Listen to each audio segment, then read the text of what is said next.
ADHD can indeed impact your life. Have you ever felt that if you had the courage to act exactly as you think, everything would be different? People would respect and admire you? Many adults with ADHD are wasting precious time in life because they can't break free from the cycle of self-sabotage. But I developed a method that changed my game, and I'm going to teach it to you in the first link in the description. You may have heard that ADHD means being more intelligent, smarter, and thinking outside the box. But is that really true? There are solid studies on this. Have you ever doubted whether that was true or not? In this video, I'm going to explain everything about this big question of whether ADHD is associated with above average intelligence. And what if that's true? How can you make the most of that intelligence? Hey there, extraordinary. I'm Yuri Maya from ADHD Uncomplicated, and here you will learn everything about the disorder in a straightforward way. Made by someone who has the disorder, who understands what you feel or what your child feels as well. Many specialists talk about the famous IQ test. Many people with ADHD who seek out these specialists, psychologists, and neurologists often take these tests as a complementary assessment. It doesn't necessarily help to determine whether you have ADHD or not, but it also helps to measure your level of intelligence. It can identify, for example, any delays in your mental development or not. So, this helps to finalize a diagnosis, although it's not essential to determine whether you have ADHD or not. Usually this test is given by psychologists to patients and children. Teenagers and adults can take it too. This test consists of you doing a series of activities on paper, in a book, where it will test your ability to handle situations, complex tasks, solving some small games, puzzles, and it will also measure how well you perform within the maximum time allowed by the test, so that you can end up with a score. That's why it's called IQ, which stands for Intelligence Quotient. And in this intelligence quotient, a score of 100 would be the standard. If you have a score close to 100, it means you have average intelligence. Above 100, you would be above average intelligence, and below 100, below average intelligence. Many people say that those with ADHD have this intelligence. Above average, that is 115, 125, 135, or even higher. However, even though many psychologists and neurologists agree with this theory, in reality, there are no conclusive studies on it. But, yes, this consensus, but I'm going to explain to you why this happens. Russell Barkley, who is an international authority on ADHD, I've talked about him in several videos. He says that ADHD exists across the entire spectrum of intelligence. In other words, you notice people with ADHD who have intelligence below average, at average, and above average.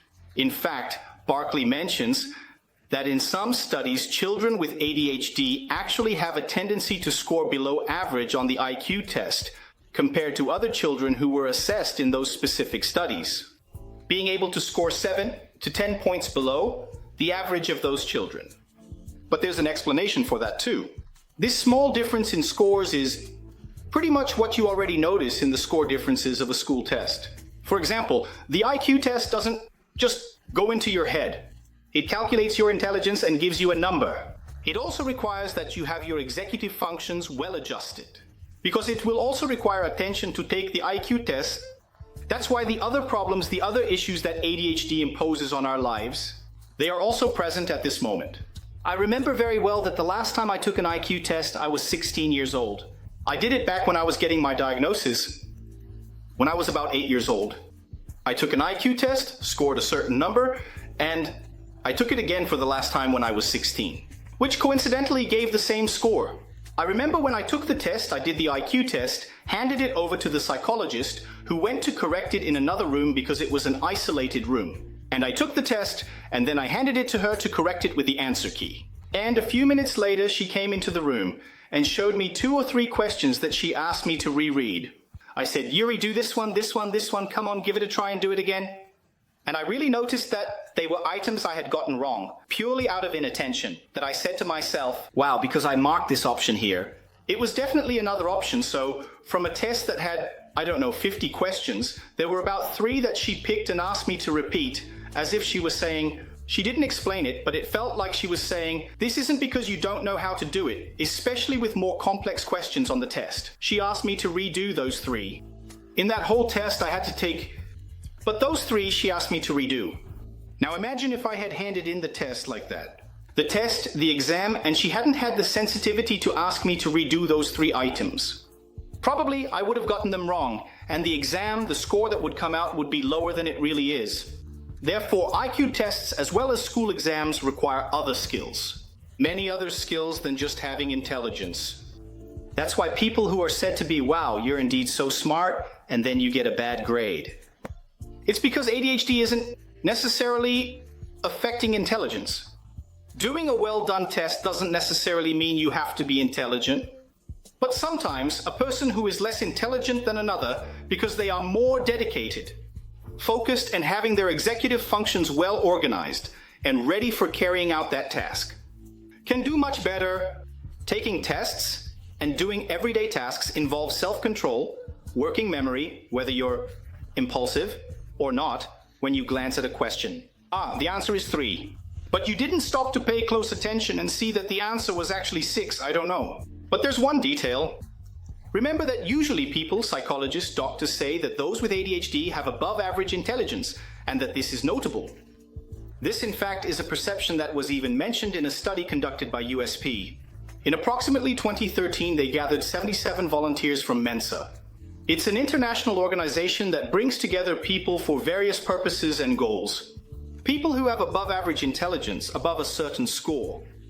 In other words, Mensa members, in theory, are people who really have above average intelligence. And of those individuals, of those 77 individuals, it was found that almost 38% of the people had ADHD. In other words, if the global average of people with ADHD is between 5% and 7%, and among the volunteers from Mensa Brazil, who are people with above average intelligence, almost 40% had a diagnosed case of ADHD, it gives the impression that people with high intelligence also have ADHD, meaning that on average, those with ADHD are more intelligent than the average. However, the researchers from USP who conducted this study, I will even leave the link for you to check out this study here. In the video description, they acknowledge that the result, it may not be reliable given that the number of volunteers they were able to gather for the test wasn't considered sufficient. So, it was very much within the margin of error, according to the calculations they provided on the matter. And remember, once again, that intelligence doesn't guarantee your success in life as a whole. It's much more than that. Your ability to focus for hours on a necessary task or study. When it comes to doing a task, your ability to spend hours focused on something, about a study, something, a task that you necessarily have to do, your ability to make important decisions, especially under pressure, that is, controlling your impulses, all of this affects the decisions you make in your life and the success you have in your life. Also, since you were little, that is, this is very much linked to your cognitive ability, to your ability to take action and persevere, more than to your actual intelligence. Therefore, according to Barkley himself, being intelligent won't shield you from the difficult situations that life can impose on you. Whether you agree or not, whether you're a professional or even a scholar on ADHD, do you think people with ADHD really have above average intelligence or not? What are your thoughts on this topic? Let's chat here in the comments. Don't forget to like, comment, follow the channel, click the bell, and share this video a lot so that more people can access it. So that YouTube understands that you want to receive more of this type of content as well. So thank you very much and see you next time. Thanks! The financial life of someone with ADHD can be chaotic. We have an idea of how much we earn, but what about how much we spend? It's quite common to be surprised by the credit card bill or to make unnecessary impulse purchases. But there are tools that help me bring order to this chaos, and I teach all of them in the first link in the description.